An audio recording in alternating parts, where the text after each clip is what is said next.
ছাত্ৰ ৰোহিত ছেত্ৰীৰ যি মৃত্যুৰ তদন্তৰ দাবী তুলি আৰু ফাষ্ট ট্ৰেক আদালতৰ জৰিয়তে যাতে দুখীয়ে শাস্তি পায় তাৰে প্ৰতিবাদত আজি সদৌ অসম গোৰ্খা ছাত্ৰ সন্থাৰ তিনিচুকীয়া জিলা সমিতিৰ উদ্যোগত অসম অৰুণাচল সংযোগী সকলো পথ হৈছে। মই এতিয়া উপস্থিত আছোঁ নামচিক গেটত আৰু অৰুণাচল সীমান্তৱৰ্তী এই নামচিক গেটতো এনেদৰে গোৰ্খা ছাত্ৰ সন্থাৰ প্ৰতিনিধিয়ে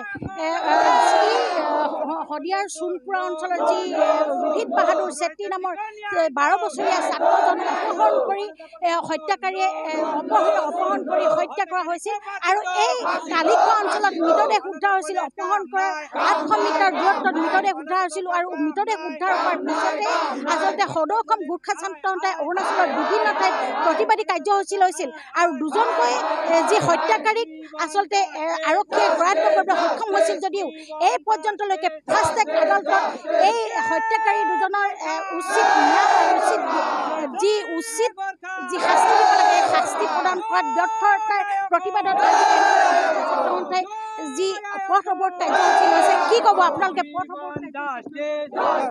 আজি সদৌ অসম গোৰ্খা ছাত্ৰ সন্থা তিনিচুকীয়া জিলা সমিতিৰ উদ্যোগত প্ৰত্যেক তিনিচুকীয়া এন্ট্ৰেন্স হোৱা অৰুণাচল সীমান্তৰ যিমান গেট আছে গোটেই গেট বন্ধ কৰা হৈছে। যিহেতু যোৱা 22 তাৰিখে আমাৰ ৰোহিত ছেত্ৰী এজন ছাত্ৰ 12 বছৰ ছাত্ৰক অৰুণাচলত হত্যা কৰা গৈছে।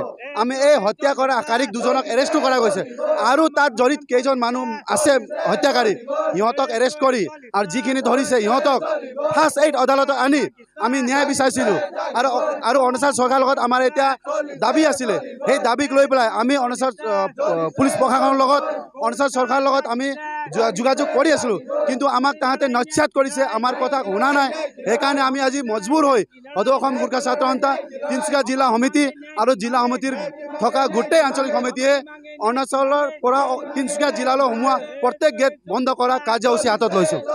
আপোনালোকে কোন কোন গেট আমি এতিয়া মই সদৌ অসম গোৰ্খা ছাত্ৰ সন্থা তিৰাপ জালুং আঞ্চলিক সমিতিৰ সভাপতি হিচাপে মোক জাৰামপুৰ গেট আৰু এই নামচিক গেট মোৰ ভাগত পৰিছে আৰু ৰাতিপুৱা 8টা বজাৰ পৰা মই জাৰামপুৰ গেট আৰু খাৰচং গেট বন্ধ কৰিছোঁ।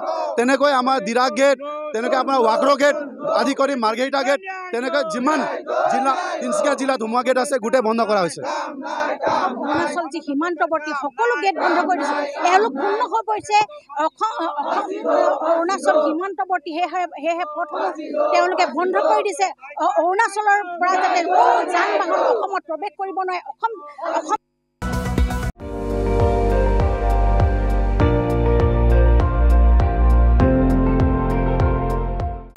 আপুনি চাই আছে ND24 সৰ্বশ্ৰেষ্ঠ নহয় সৰ্বোত্তমৰ দৌৰত।